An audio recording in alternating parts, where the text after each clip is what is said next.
حرم بیت اللہ کے باہر جو حتیم کی جگہ ہے اس کا ایک نام ہجر بھی ہے۔ ہجر اس کو اس لیے کہا جاتا ہے کہ وہ آپ کو پتہ ہے کہ ایک پتھر کی دیوار ہے جس کے سبب سے آمد و رفت کو روکا گیا ہے، یعنی ہجر ایسی بستی تھی۔ اور بات کہتے ہیں یہ حضرت صالح علیہ السلام کی بستی کا نام ہجر تھا۔ تو یہ مدینے سے جب شام جائیں تو رستے میں یہ مدائن صالح آج بھی اس کے اثرات موجود ہیں، مدائن صالح کے نام سے وہ مشہور ہیں۔ تو یہ بہت بڑا ان کا ایک مقام تھا مرکزی، جس کے سبب سے اس کو وہ ہجر کہتے تھے۔ ان کا اپنا ایک بیٹھنے کی جگہ یا ایک بیٹھنے کے لیے چوک چورستہ انہوں نے بنایا ہوا تھا، تو اس کا نام ہجر تھا۔ تو ان کو اصحاب ہجر اس مناسبت سے کہا جاتا ہے، یعنی حضرت صالح علیہ السلام کی قوم ہے، سمودی ہیں، لیکن ایک ان کا نام اصحاب ہجر بھی ہے۔ اور انہی کے نام پر کیونکہ ان کا مختصر سا تذکرہ اللہ نے آخری رکوع سے پہلے کیا ہے، اسی لیے سورت کا نام سورۃ الحجر ہے۔ اور ہجر ایک تو اس کی مناسبت سے کہا جاتا ہے، دوسرا اس کا آغاز سورہ وہی حروف مقطعات سے ہے، الف لام میم، یہ حروف مقطعات ہیں جن کا معنی مفہوم اللہ ہی جانتا ہے۔ اور پھر وہ تمہیدی جملے کہ یہ آیات ہیں کتاب کی اور روشن کتاب کی، روشن قرآن کی یہ آیات ہیں۔ ربما یود الذین کفروا لو کانوا مسلمین، بہت جلد وہ وقت آنے والا ہے یہ کافر بڑھ چڑھ کے خواہش کریں گے کاش ہم مسلمان ہو گئے ہوتے، کاش ہم نے کلمہ پڑھ لیا ہوتا، یہ بڑی خواہش کریں گے۔ اور یہ حالانکہ تب کی بات ہے جب بلال کو مال پڑ رہی تھی، نبی علیہ السلام کو تنگ کیا جا رہا تھا، تب اللہ نے پشین گوئی کی۔ محبوب ایک وقت آئے گا اور آپ دیکھیں گے یہ کافر خواہش کریں گے کاش ہم نے کلمہ پڑھا ہوتا، کاش ہم مسلمان ہوتے۔ اور پھر ہوا ایسا ہوا جب مکہ فتح ہوا نا، تو کافر جو بڑے بڑے رہ گئے تھے یقین جانے وہ اندر ہو کے پریشان ہوتے تھے، کاش ہم شروع میں کلمہ پڑھ لیتے جب بلال نے پڑھا تھا، عمر نے پڑھا تھا، ابو بکر عثمان علی نے پڑھا تھا، کاش ہم تب کلمہ پڑھ لیتے۔ یہ تو واقعی اسلام دنیا پہ غالب آ گیا۔ تو اللہ کہتے ہیں محبوب گھبرائیے نا، یعنی یہ تسلی میرا اللہ مکے میں ہی دے رہا تھا، اور یہ اللہ نے ثابت بھی کیا ہے کہ جو اللہ بات قرآن میں کہتے ہیں وہ روزے روشن کی طرح حق ثابت ہو جاتی ہے۔ قرآن سچی اللہ کی کتاب ہے، میرا اللہ بھی سچا ہے، قرآن بھی سچی کتاب ہے۔ اللہ نے جتنے بھی دعوے قرآن میں کیے ہیں نا، دنیا کا کوئی کافر ان کو جھوٹا ثابت نہیں کر سکا، حالانکہ ان کے پاس موقع تھے۔ مثال کے طور پر ابو لہب ابھی زندہ ہے ابو لہب، اور اللہ نے سورت نازل کر دی تبت یدا ابی لہب و تب، ابو لہب تیرے ہاتھ ٹوٹ جائیں تو جہنم میں داخل ہوگا، زندہ ہے۔ یہ سارے ابو جال کافر کفر مل کے اس کو کلمہ پڑھا دیتے، جھوٹ موٹ کئی پڑھا دیتے، یار کلمہ پڑھ لو، یہ قرآن کی بات تو غلط کریں، لیکن اللہ کی قسم اللہ توفیق نہیں دیتا، میرے اللہ کی بات سچی ہے جو رب نے، یعنی یہ سورت نازل ہونے کے بعد وہ کافی عرصہ زندہ رہا ہے لیکن نئی توفیق مل سکی۔ کیوں؟ اللہ نے جو بات کہی تھی وہ حق اور سچ تھی، تو قرآن کے وعدے سچ ثابت ہوئے۔ ذرہم یاکلوا ویتمتعوا ویلہہم الامل، میں ان کو چھوڑ دے محبوب، کھانے دے پینے دے، عیاشی کرنے دے، موج مستی کرنے دے، ویلہہم الامل، ان کی امیدیں ان کو غافل کر دیں، کرنے دیں۔ یہ امیدوں کی جو غفلت ہے نا، آج امت کا ایک بہت بڑا طبقہ اس تباہی میں پڑا ہوا ہے۔ گھر میں بیٹا امیدیں، کوٹھی بن جائے، بنگلہ مل جائے، بی ایم ڈبلیو آ جائے، فارچونر آ جائے، گاڑی مل جائے، فلانا موبائل ہو جائے، فلاں ہو جائے، بس انہی امیدوں میں ہی دفن ہو رہا ہے۔ صحابی کہتے ہیں حضرت عبداللہ بن مسعود رضی اللہ عنہ، اس امت کا آغاز ہوا وہ تقوی سے آغاز ہوا، وہ پرہیزگاری سے آغاز ہوا، اور اس امت کی جو تباہی ہوگی وہ ان کی لمبی لمبی امیدوں پہ تباہی ہوگی، لمبی امیدیں۔ اور نبی علیہ الصلوۃ والسلام بھی ایک دن مجلس میں بیٹھے تھے، آپ نے ایک چورس ڈبہ بنایا، لکڑی آپ کے ہاتھ میں تھی، چورس ڈبہ بنا کر ایک لائن آپ نے نکالی، وہ چورس ڈبے سے باہر نکل کے آگے تک چلے گئے۔ صحابہ سمجھے ہو یہ کیا ہے؟ محبوب ہمیں تو نہیں سمجھ آئی، اللہ رسول کو زیادہ پتہ ہے۔ فرمایا یہ جو ڈبہ ہے نا چورس، یہ بندے کی زندگی ہے، یہ لمٹ ہے اس کی، 30 سال 40 سال 50 سال یہ لمٹ ہے. اور یہ جو لائن کراس کر کے جا رہی ہے نا، لمٹ کو بھی آگے تک جا رہی ہے. یہ بندے کی خواہشات ہیں، مر جاتا ہے بندہ، خواہشیں اس کی دفن نہیں ہوتی، ختم نہیں ہوتی. اور خواہشوں کو محدود کر لیں، اللہ زندگی آسان کر دیتا ہے. ہم نے پنگے تو اپنے آپ کو خود ڈالے ہوئے ہیں نا، خود کفایت شعاری نہیں اپناتے. یعنی یہ لمبی لمبی آرزویں جو بنائی ہیں جو لا حاصل ہیں. تو بہرحال اللہ کہتے ہیں ان کی امیدوں نے ان کو غافل کیا ہوا ہے، تو چھوڑیں محبوب، ان کو چھوڑیں، ذرا پتہ چل جاتا ہے کیا ہوگا آنے والے وقت میں. وما اہلکنا من قریۃ الا ولہا کتاب معلوم. محبوب جتنی بھی بستیاں ہم نے ہلاک کی ہیں نا، ان کے پاس پیغام آیا تھا، ہم نے ان کو دلیل دی، پیغام دیا، انہوں نے انکار کیا، پھر اللہ کا عذاب آیا. کوئی بندہ یہ نہیں کہہ سکتا اللہ تیرا پیغام تو پہنچا نہیں تو نے عذاب دے دیا ہے. میرا اللہ کہتا ہے میں عذاب دیتا ہی نہیں، میں نہیں پکڑ کرتا جب تک میں حجت قائم نہ کر دوں. حجت قائم کرتا ہے اللہ کتاب بیچ کر. اب یہ قرآن آیا ہے، اب کوئی پاکستان کا بندہ کہ یا اللہ میرے پاس کوئی ہدایت نہیں آئی، یا دنیا کا کوئی بندہ کہ یا اللہ میرے پاس ہدایت نہیں آئی، تو جھوٹ ہوگا بھائی. نہیں، اللہ ایکسیپٹ نہیں کریں گے اس کا عذر، کیونکہ اللہ نے دلیل بیچ دی ہے، کتاب بیچ دی ہے. ما تسبق من امت اجلها وما يستاخرون. پھر جو امت ہے نا، اللہ کہتے ہیں ایک سیکنڈ آگے نہیں بڑھ سکتی اور ایک سیکنڈ پیچھے نہیں. یعنی جس کا پھر عذاب کا وقت آ گیا، پھر اس کی تباہی اس وقت بھی ہوگی، کوئی اس میں تقدیم و تاخیر نہیں ہوگی. وقالوا یا ایو، پھر وہی مطالبے، کیونکہ مکی صورت ہے، پھر وہی مطالبے مشرکین مکہ کے. وقالوا یا ایو الذی نزل علیہ الذکر انک لمجنون. نبی علیہ السلام کہتے ہیں یہ جو قرآن تم پہ نازل ہوا ہے نا، نعوذ باللہ، یہ تو تم مجنون ہو، تم دیوانے ہو جو ایسی ایسی باتیں ہمارے ساتھ کرتے ہو. ہمارے ابا و جداد نے تو ایسی باتیں نہیں کی، یہ تم نیا پیغام لے کے آؤ. مجھے آپ اندازہ لگائیں، بتائیں جب نبی علیہ السلام کو یہ کہا جا رہا ہے تو ہم جیسوں کی کیا اوقات اور کیا حیثیت رہ جاتی ہے. ہم کوئی بات کسی سے سنیں نا، آپے سے باہر ہو جائیں، برداشت نہ کریں. پیغمبروں نے باتیں سنی ہیں اور پیغمبروں کے امام محمد الرسول اللہ صلی اللہ علیہ وسلم نے باتیں سنی ہیں. یہ مجنون کا لفظ وہ ہمارے نبی صلی اللہ علیہ وسلم کو کہہ رہے ہیں کافر. وَمَا لَوْ مَا تَأْتِينَا بِالْمَلَائِكَةِ، یہ قرآن ہی آنا تھا نا تیرے پاس، تو فرشتہ آتا اسپیشل اوپر سے لے کے ہم دیکھ رہے ہوتے، تو ہم یہ منظر دیکھتے تو پھر ہم نے مانا تو تم سچا ہے. تو اللہ کہتے ہیں ما ننزل الملائکہ الا بالحق. یہ بے وقوف ہیں، فرشتوں کی آمد مانگ رہے ہیں. فرشتے جب آتے ہیں تو پھر رب مہلت نہیں دیتا. قوم لوط کے پاس فرشتے ہی آئے تھے نا، وہ بڑے فرشتے کرتے تھے، وہ 2 فرشتے ہی آئے تھے، پھر رب نے تباہی کر دی تھی. وہاں یہ بے وقوف ہیں، فرشتوں کو مانگ رہے. تو جب فرشتے آتے ہیں وہ حق کا پیغام لے کے آتے ہیں، پھر وہ مہلت نہیں دیتے. حضرات کے ابراہیم علیہ السلام نے کافی ترلا کیا ان کا فرشتوں کا، یار نہ ان کو عذاب دیں. اس صورت میں بھی آگے آ رہا مختصر، نہ ان کو عذاب دیں. نہیں وہ کہتے ہیں ہم اپنی مرضی سے آئی نہیں بھائی، اللہ کا آرڈر ہے، ایک سیکنڈ کا بھی نہ کمی بیشی ہوگی نہ اضافہ ہوگا. پھر میرا اللہ کہتا ہے جس ذکر کے بارے یہ باتیں کرتے ہیں نا، انا نحن نزلنا الذکر، یقیناً یہ دیکھیں تاکید بڑی ہے، انا ہم نے، نحنو پھر ہم نے، نزلنا پھر ہم نے، 3 مرتبہ ہم. اور یہ کسی ایک جگہ پہ 3 جگہ 3 الفاظ ایسے یوز ہونے قرآن میں، یہ منفرد مقام ہے. گرامر کی روح سے اس میں اتنی تاکید ہے، اتنی پختگی ہے کہ قسم سے بھی وہ پختگی نہیں ہوگی جو اس میں ہے.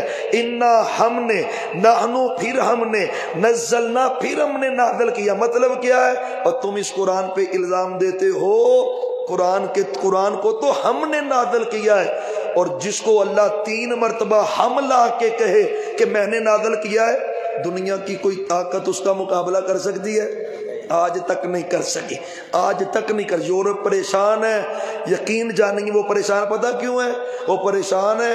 کہ ہمارے جو نوجوان ہیں نا، وہ قرآن کی ٹرانسلیشن پڑھ کے مسلمان ہوتے جا رہے ہیں. وہ پریشان ہے کہ اسلام مذہب پھیلتا ہی جا رہا ہے، بغیر مولویوں کی پھیلتا جا رہا ہے، بغیر مبلغین کے جلسوں کے پھیلتا جا رہا ہے. سبب کیا ہے؟ میرا اللہ کہتا ہے ہم نے ذکر نازل کیا ہے اور اس ذکر کے ذریعے قرآن پھیلتا جا رہا ہے. اور الحمدللہ یہ سعادت بھی ہمارے ملک پاکستان، اور پچھلے سال کا جو سروے تھا نا، پوری دنیا میں جتنے اسلامی ممالک ہیں اور جن میں حفظ کروایا جاتا ہے، پڑھایا جاتا ہے، سب سے زیادہ حافظ قرآن وہ ملک پاکستان کے اندر تھے. سب سے زیادہ حافظ قرآن یقین جانے ایک ایک مسجد ہے, کئی حافظ ہیں ماشاءاللہ, قاری صاحب پڑھا رہے ہوتے ہیں, پیچھے کئی حفاظ کھڑے ہوتے ہیں. تو یہ اللہ کا فضل ہے ہمارے ملک پاکستان پر, اور یہ قرآن کی حفاظت کا ایک ذریعہ بھی ہے. وَإِنَّا لَهُ لَحَافِظُونَ, اس میں بھی 3 ہی حرف ہیں اور تینوں میں تاکید ہی تاکید ہے. بے شک ہم لہو اس کے لیے لحافظون, البتہ حفاظت کرنے والے, یعنی نازل بھی ہم نے کیا ہے, حفاظت بھی. یہی وجہ ہے زیر کی زبر ہو سکتی, وہ قاری صاحب کو پیچھے لگا دیتا ہے, چلو جی پیچھے تسی وعدہ کاٹا ہو گیا, پھر بیک. رب نے ماحول ہی ایسا بنایا ہے کہ قرآن کی حفاظت کا ذمہ اللہ نے اپنے لیے لیا ہے. وَلَقَدْ أَرْسَلْنَا مِن قَبْلِكَ فِي شِيَعِ الْأَوَّلِينَ, فرمایا ہم نے ہر قوم میں رسولوں کو بھیجا ہے, پیغمبر آئے اور پھر پیغمبروں سے اسی طرح مذاق ہوا محبوب جیسے آپ سے ہو رہا ہے. یہ نا مکی صورت ہے اور تسلی دی جا رہی, یہ آپ کو مجنون صرف نہیں کہہ رہے, آپ سے پہلے نبیوں کو بھی انہوں نے کہا ہے. تو یہ طریقہ ان ظالموں کا, مجرموں کا چلتا ہی آ رہا ہے. آگے کا اہم مسئلہ اللہ نے بیان کیا ہے اور ہمارے معاشرے میں وہ ہمیں پیش بھی بہت زیادہ آتا ہے. اللہ کہتا ہے آسمانوں میں ہم نے بروج بنائے. بروج سے مراد یہ ستارے ہیں جو ہمیں نظر آتے ہیں نا, اسے بروج کہتے ہیں. بروج کہتے ہیں کوئی ایسی چیز جو نمایاں ہو, ایکسٹرا نظر آ رہی ہو, یعنی کہ جس کو نمایاں کر کے دکھلایا جا رہا ہو. اس لیے اس عورت کے بارے میں بھی قرآن نے تبرج الجاہلیت الاولی, جو عورتیں بناؤ سنگار کرتی ہیں وہ بناؤ سنگار کرتی اس لیے کہ نمایاں ہو کے نظر آئے, تو قرآن نے اس کے لیے بھی یہ برج کا لفظ استعمال کیا ہے. تو بالاتفاق اس سے مراد آسمان کے ستارے. اللہ کہتا ہے میں نے ان آسمان کے ستاروں کو بنایا ہے, وَزَيَّنَّاهَا لِلنَّاظِرِينَ, اور بنایا اس لیے ہے کہ دیکھنے والوں کو آسمان بیوٹیفل نظر آئے, خوبصورت نظر آئے. اور واقعات اب تو زمین میں روشنی بڑی ہے نا, تو آسمان کی وہ لذت نہیں محسوس ہوتی. اچھا جب کبھی لائٹ بند ہونا تو یقین جانیے اپنے گھر کی چھت پہ چڑھ کے نہ رات کو 10-11 بجے پھر آپ نظارہ کریں, قسم اللہ کی آنکھوں کو ٹھنڈک دیتا ہے آسمان کا نظارہ. بندہ دنگ رہ جاتا ہے کہ مالک تو نے ایسا نظام بنا دیا ہے. تو اللہ کہتا ہے میں نے یہ بروج بنائے. اچھا ایک فائدہ تو اس کا یہ ہے کہ یہ بروج اس لیے بنائے ہیں کہ خوبصورت لگے آسمان. دوسرا اس کا فائدہ کیا بنایا ہے, ستارے بنائے کس لیے, وَحَفِظْنَاهَا مِن كُلِّ شَيْطَانٍ رَجِيمٍ, یہ ستارے اس لیے بنے ہیں کہ ہم نے وحی کو شیطان مردود سے محفوظ کرنے کے لیے ستاروں کو بنایا ہے. یہ جو ہم اکثر دیکھتے ہیں نا, ایسے جیسے لگتا ہے کوئی روشنی کٹی ہے, ستارہ ٹوٹا ہے, یعنی روشنی نیچے کی طرف لٹکتی ایک طرف جاتی نظر آتی ہے, وہ روشنی نہیں ہوتی. میرا اللہ کہتا ہے یہ الا من استرق السما فاتبعه شهاب مبین, وہ ستارہ ٹوٹ کرنا اس شیطان جن کو لگتا ہے جو بات چوری کرنے کے لیے آسمان پہ پہنچا ہوتا ہے. پھر جب اس کو ستارہ لگتا ہے وہ اوپر سے گرتے گرتے گرتے نیچے دفع ہو جاتے ہیں. ہوتا کیا ہے, صحیح البخاری کی حدیث ہے, اس کی تشریح میں آپ فرماتے ہیں صحابہ یہ جو جن ہے نا, شیطان جن, یہ ایک دوسرے کے اوپر چڑھ چڑھ کے نا پہلے آسمان تک پہنچ جاتے ہیں. پہلے آسمان تک 500 سال کی مسافت ہے پہلا آسمان, تو چڑھ جاتے ہیں بھائی. تو اوپر جا کے نا آسمان کے ساتھ کان لگا کے, مقصد یہ ہوتا ہے کوئی بات کان پڑ جائے. ان کا رابطہ ہوتا ہے زمین میں نجومیوں کے ساتھ. یہ فٹ پاتھوں پہ بیٹھے عامل نجومی, قسمتوں کے حال بتانے والے, ان شیاطینوں کا ان سے کنٹیکٹ ہوتا ہے, رابطہ ہوتا ہے. اچھا آپ فرماتے ہیں کہ یہ اوپر جاتے ہیں. اچھا آسمان کی کیفیت کیا ہے, اللہ اپنے عرش سے حکم نازل کرتا ہے کہ آج زمین پہ فلاں واقعہ ہوگا. حدیث میں آتا ہے وہ فرشتے جب حکم سنتے ہیں اللہ کا, اللہ اکبر. جمعے کا وقت اصل میں تھوڑا سا ہوتا ہے, باتیں بعد میں مجھے بھی یاد آ رہا تھا یار ابھی گل کرنی سی, یہ نہیں باتیں ہی اللہ کی اتنی ہیں, وہ کم تو نہیں ہوتی. تو یہ اس میں بھی ہیبت ہے اللہ کی شان. اللہ جب کہتا ہے نا زمین پہ فلاں کام ہوگا تو فرشتے کانپ جاتے ہیں, ان کے پر اتنے تھڑ تھڑاتے ہیں کہ گونج پیدا ہو جاتی ہے آسمان پر. پھر وہ تھوڑی دیر بعد وہ نارمل پوزیشن میں آتے ہیں، وہ نیچے والے آسمان والوں کو بتاتے ہیں کہ آج اللہ کا یہ حکم نازل ہوا ہے، تو وہ حکم نیچے پھر نیچے سب سے پہلے آسمان والوں کے پاس جب وہ حکم آتا ہے تو آپس میں باتیں کر رہے ہوتے ہیں، ڈسکس کر رہے ہوتے ہیں بھئی زمین پہ کیا ہونا ہے، تو باتیں ہو رہی ہوتی ہیں، فلاں کے گھر بیٹا ہوگا، فلاں کے گھر یہ ہوگا، فلاں کے گھر چوری ہوگی، فلاں علاقے میں بارش ہوگی، فلاں علاقے میں یہ ہوگا، وہ پورے امور جو دن میں ہونے ہوتے ہیں وہ اس کی ڈسکس کر رہے ہوتے ہیں۔ ادھر جنہوں نے کان لگائے ہوتے ہیں ادھر ان کو ستارہ لگتا ہے، لیکن کچھ نہ کچھ کان میں آواز ان کے پڑ جاتی ہے، کچھ نہ کچھ، مکمل نہیں، کچھ نہ کچھ بات کان میں پڑ جاتی ہے۔ اچھا اتلا اوپر والا نیچے کو، نیچے والا کسی کو وہ شہابے سے ثاقب لگتا ہے، وہ گرتے گراتے زمین پہ آتے ہیں، اور حدیث میں آتا ہے آپ صلی اللہ علیہ وسلم نے فرمایا وہ سیدھا بتی چونک اپنے عمل نجومی بیلی کے پاس آ جاتا ہے، اسے آتا ہے بھی شیخ پورے میں یہ واقعہ بھائی ہونا ہے۔ اب حدیث میں آتا ہے وہ ایک سچ اور 99 جھوٹ ملا کر اپنا کاروبار چلا رہا ہوتا ہے۔ اس ایک سچ کی وجہ سے لوگ کہتے ہیں یودی فلانی گل سچی نہیں ہوئی، ابھی کل پھر کہہ رہے تھے جی فلانے نجومی نے کہا بھی یہ حکومت 2 سال نہیں چلے گی، اتنے سال نہیں، اس کی پشین گوئی ہے۔ قسم اللہ کی یہی چور ہیں، ڈاکو ہیں جن کے ساتھ شیاطین کا رابطہ ہوتا ہے اور وہ پھر کچھ نہ کچھ بات بتلا دیتے ہیں یہ ہوگا، لیکن اللہ محبوب فرماتے ہیں 99 جھوٹ کوئی نہیں دیکھتا، ایک سچ پکڑ کے لوگ ان کے پیچھے چل پڑتے، اور یہی وجہ ان کی دکانداریاں چل رہی، خود فٹ پاتھ پہ بیٹھا خاک چھان رہا ہے اور لوگوں کی قسمت کے حال بتا رہا ہے۔ عجیب ہی منطق ہے نا۔ تو اللہ نے یہاں پہ تذکرہ کیا ہے کہ اس طرح شیاطین جو ہیں ان کو یہ ستارے لگتے ہیں اور پھر وہ اوپر سے نیچے اور نیچے در نیچے وہ گرتے چلے آتے ہیں۔ اللہ نے یعنی پہلے ہی پیج پر اس کا تذکرہ فرمایا ہے، اور اس کے بعد وَجَعَلْنَا لَكُمْ فِيهَا مَعَاشِشَ، اللہ کہتا ہے زمین میں نا ہم نے تمہاری رہنے کا سامان پیدا کر، یعنی جو انسانوں کو چاہیے تھا اللہ نے مہیا کر دیا، مہیا نہیں کیا، ہر چیز جس کی ضرورت ہے اللہ نے مہیا کر دی ہے، کوئی چیز کم ہی نہیں ہوتی۔ اور اب یہ دیکھیں نا، ایک وقت تھا زمیندار ایکڑ میں گندم لگاتے تو وہ 5-6 من نکل آتی تو الٹی چھلانگے لگاتے، بلے بلے 5 من گندم نکل آئی۔ اچھا اگر اللہ نے آبادی بڑھائی ہے تو گندم نہیں بڑھائی اللہ نے؟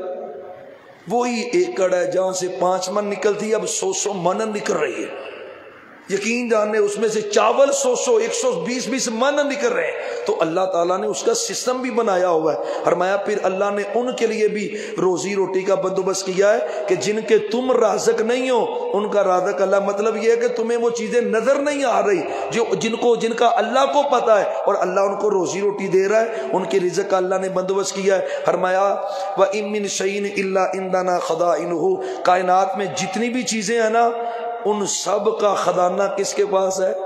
سبحان اللہ، وہ چھوٹی چیز ہے وہ بڑی چیز ہے، جو بھی چیز ہے۔ اچھا جب خزانہ اللہ کے پاس ہے تو ہمیں اللہ سے نہیں مانگنا چاہیے؟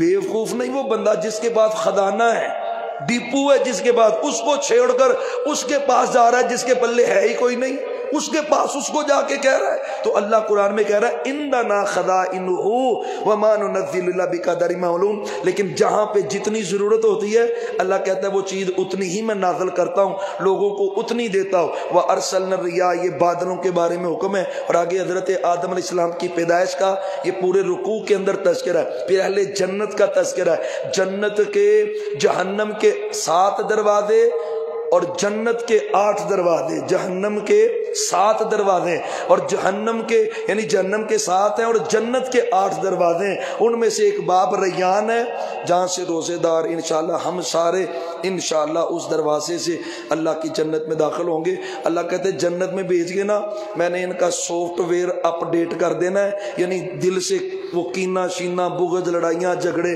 وہ ساری میں اللہ کہتے ہیں نکال دوں گا ان کے دلوں سے، اور پھر میں ان کو جنت کا داخلہ دوں گا۔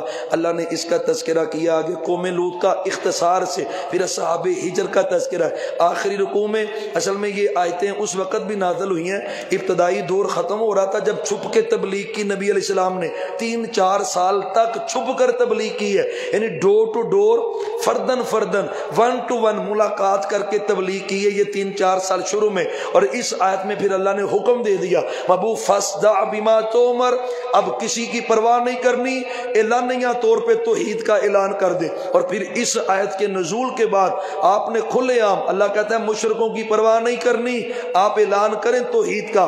پھر اس کے بعد آپ نے اعلانیہ توحید کا اعلان شروع کر دیا اور دعوت و تبلیغ کا کام آگے پہنچایا۔ اللہ کہتے ہیں انا کفیناک المستہزئین، محبوب گھبرانا نہیں، آپ دعوت کا پیغام لے کے نکلیں، لوگ آپ کو مذاق کریں گے اور ان کا بندوبست اللہ کہتا ہم خود کریں گے۔